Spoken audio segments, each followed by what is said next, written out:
Welcome back. You're watching NewsX. My name is Vineet Malhotra. 2611 mastermind Tahawwur Rana has been successfully extradited by the NIA from the United States. The Special Air Force plane carrying him touched down at the Palam Airport in the national capital. NewsX had accessed the full NIA dossier against Rana and his accomplice David Headley.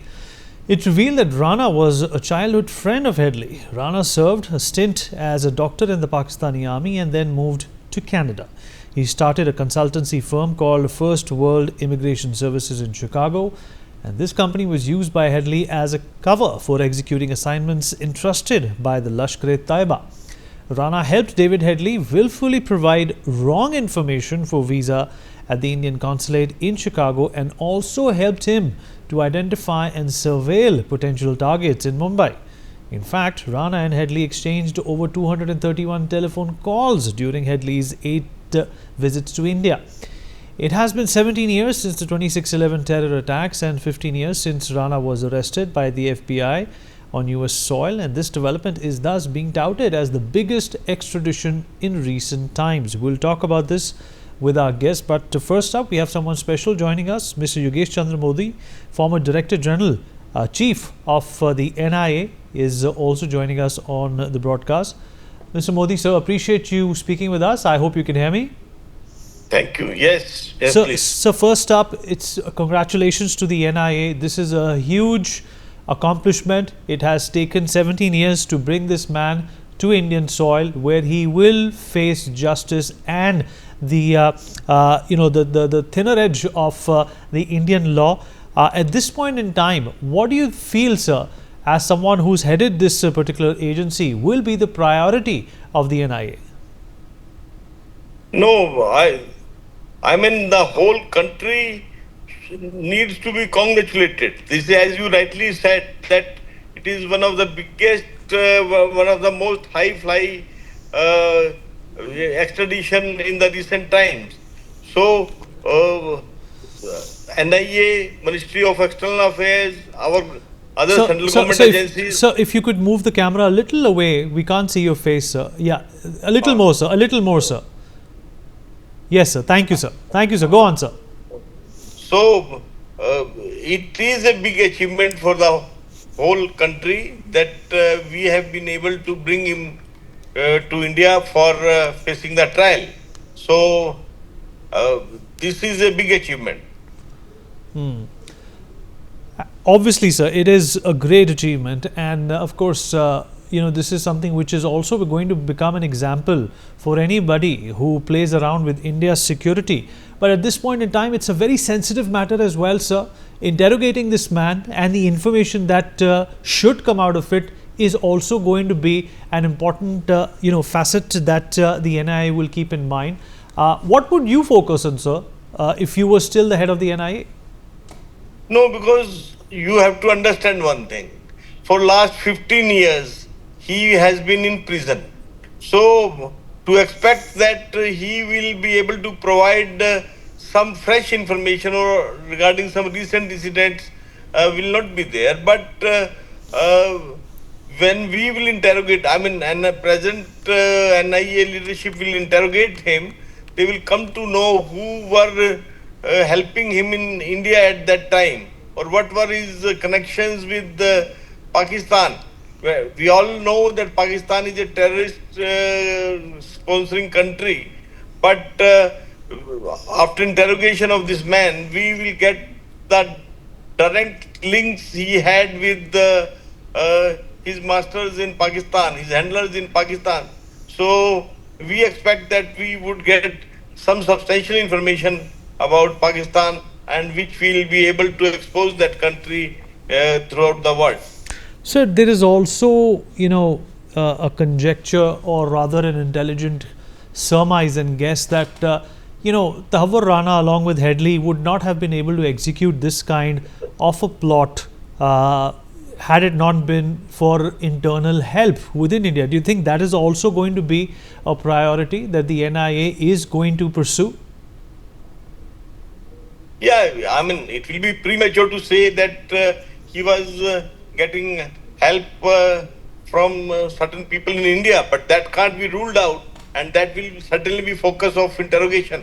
So to find out if he had some sympathizers or he had some friends, that we will certainly like to find out.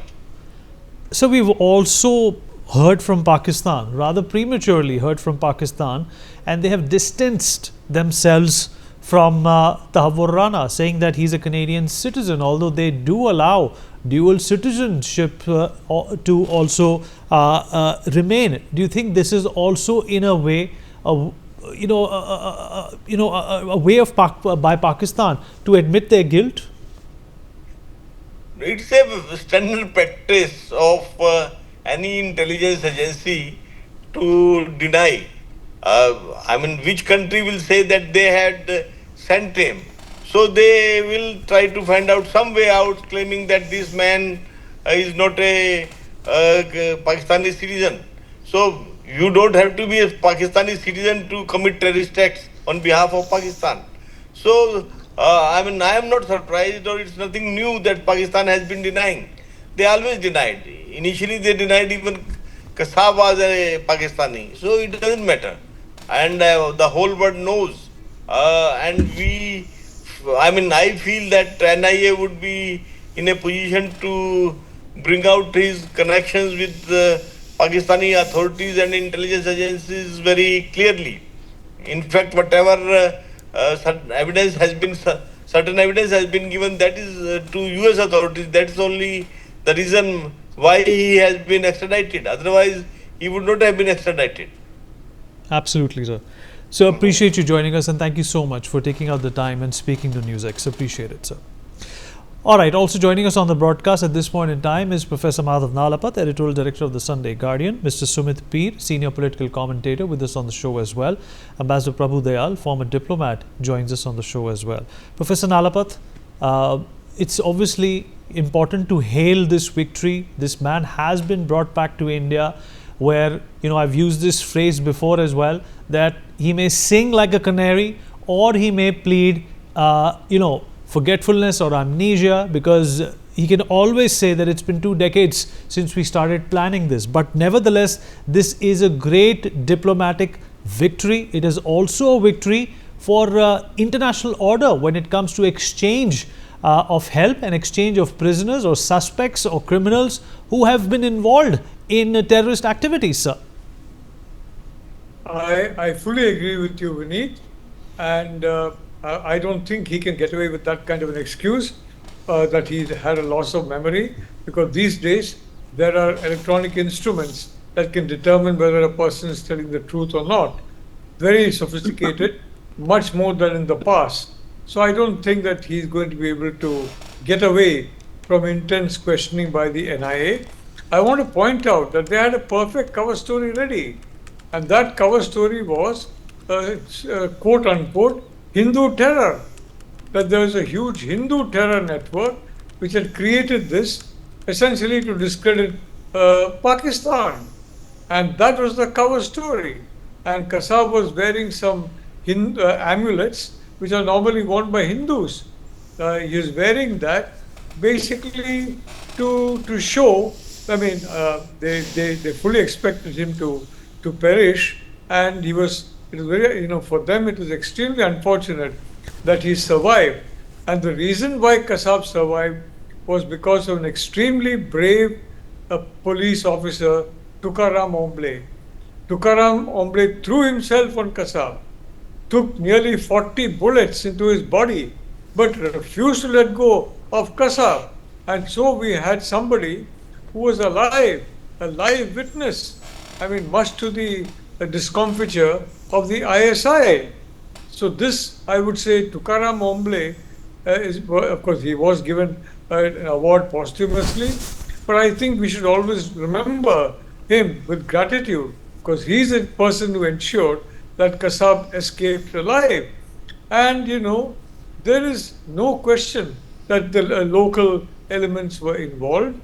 At that point in time itself, I was getting briefed on that by friends, and like anybody else who wants to keep secrets, I did not reveal the identities.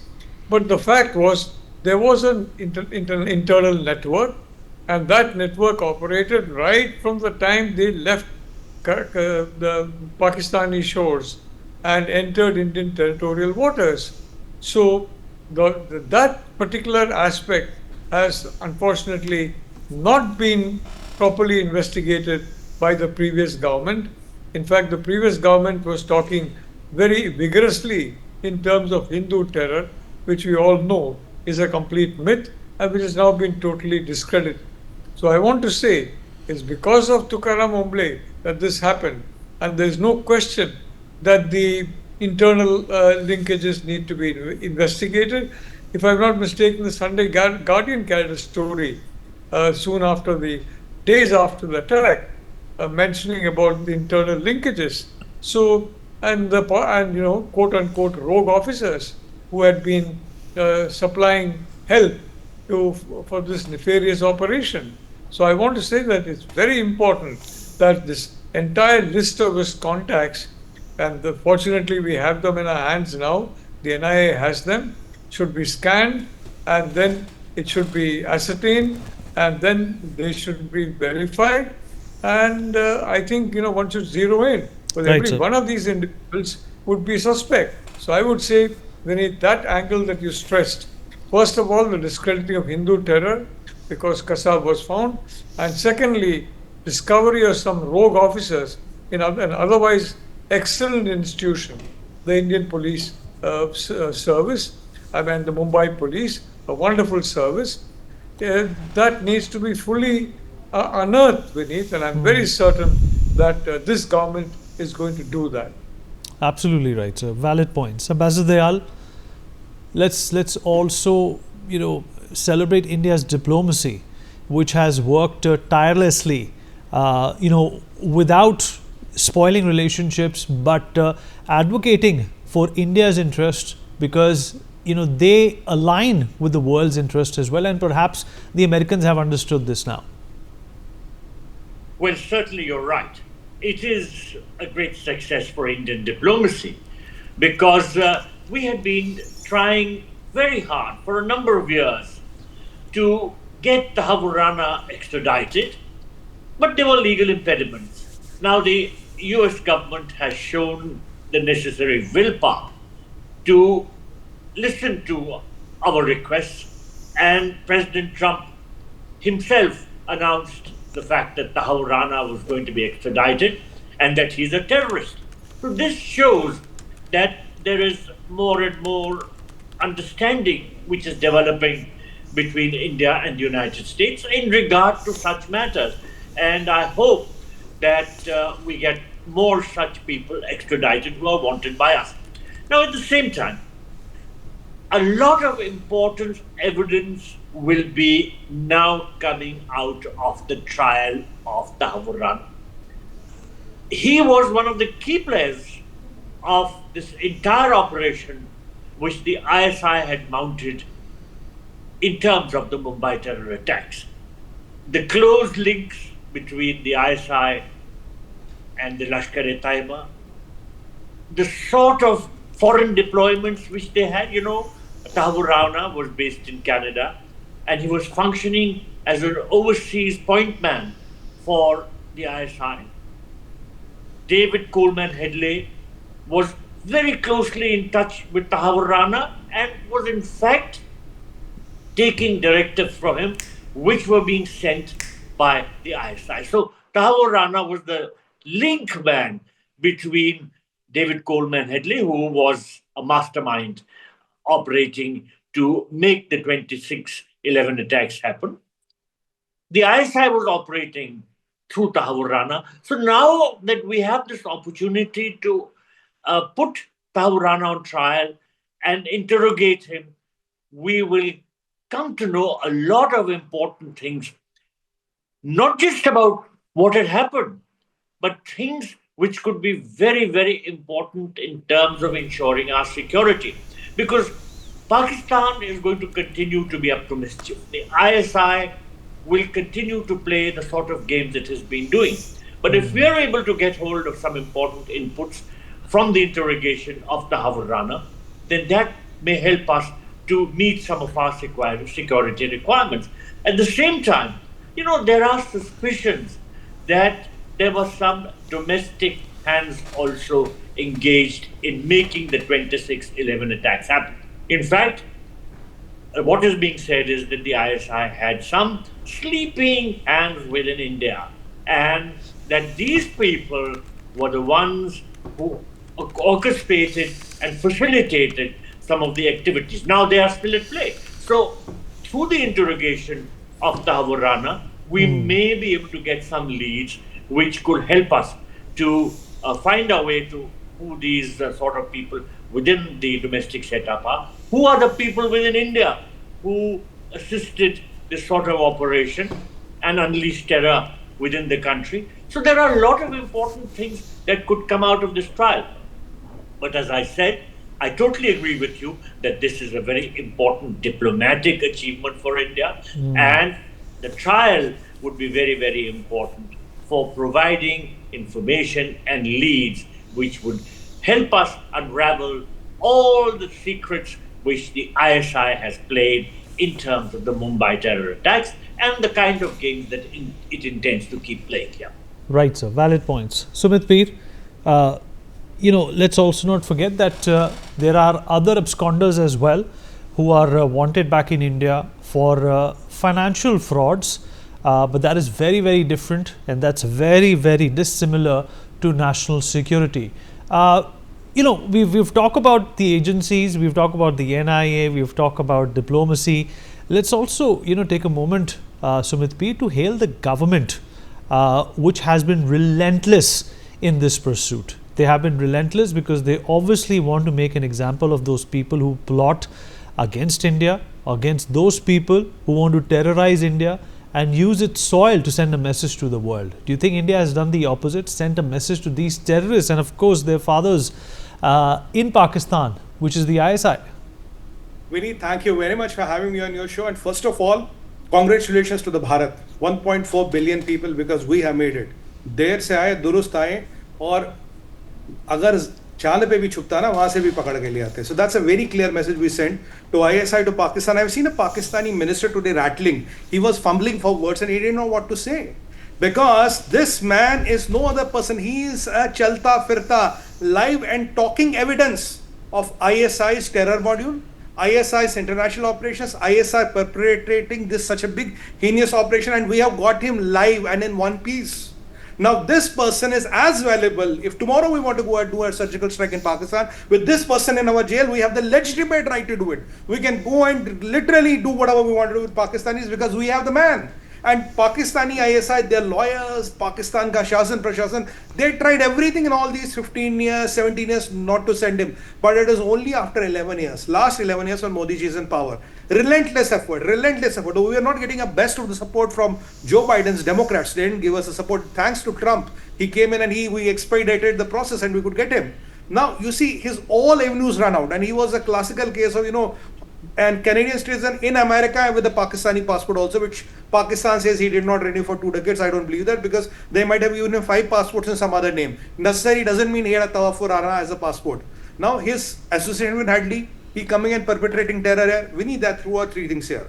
There are few people who are very worried today. One is ISI and their army and Pakistani government. Second are some of the possible politicians here who gave the political patronage. And third are the friends of ISI here. By the way, there are some very powerful and very good journalists which are hot favorites of Hafiz Syed, and he has a lot of praises for them. You know whom I'm referring to. So with these people, they're really worried because they know today he might spill the beans. He will not know what Chandraji rightly said, what happened in the last 10, 15 years, but what happened then? Who was this Major Asif? What was the communication link? And I have 3 questions to ask.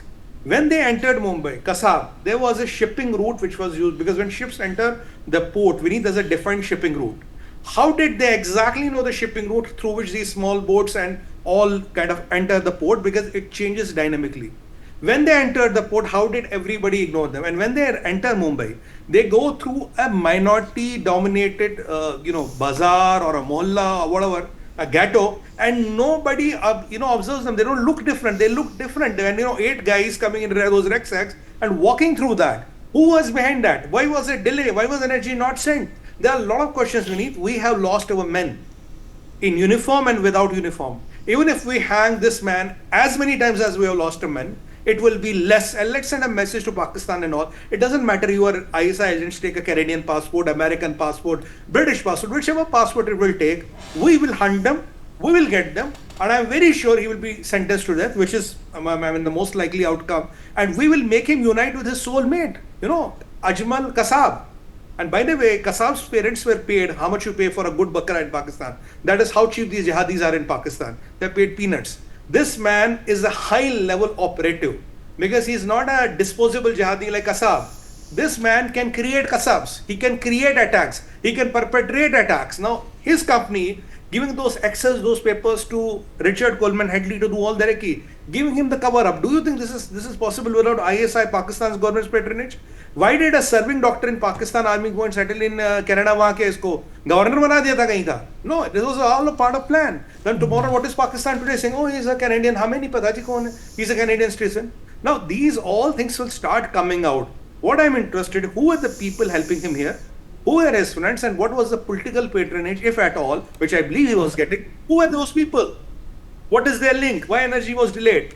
And we have now the right and legitimate right to settle all the scores with Pakistan. We have a live and kicking evidence, bolta chalta evidence. And he was singing like a canary, sir, don't worry. Sab bolega, sab kuch bolega.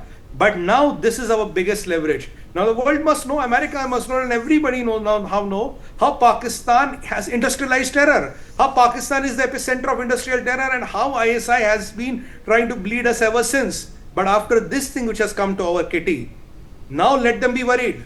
When is the next strike coming? What is Bharat going to retaliate? And if you think Modi ji is not going to retaliate, I can bet you today national TV, you will see retaliation. It's hanging him is the least part of thing. That's what our law will handle. But now we have got the man. Now he's alive and kicking. We want to thank Americans for that. Now what about settling the debt? And let me remind those people who used to run TV programs saying resilience of Mumbai. Next day people in Mumbai were going and with local trains because bhai dhaloti ka sawal the. India has fought back. Resilience of Mumbai. India is back. Now that was not resilience of Mumbai. This is resilience of Mumbai. This is resilience of Bharat. This is resilience of Modi. Even after 70 years, we get our man and we will hang him in Indian soil and we will bury him here in Indian soil because that is how you settle the scores with Pakistan and their perpetrators. The message has to be loud and clear. Jahan bhi jab dhoond ke laenge. All right. Well, I can see that you're extremely emotional and patriotic about this, and rightly so, Sumit. And the fact of the matter is that this is definitely a big achievement for India at a number of levels, and the world could in fact use this as a point of contention and point of a pushback when it comes to dealing with terrorism. We've run out of time. Appreciate everybody who joined us and weighed in. We take a short break now. Be right back.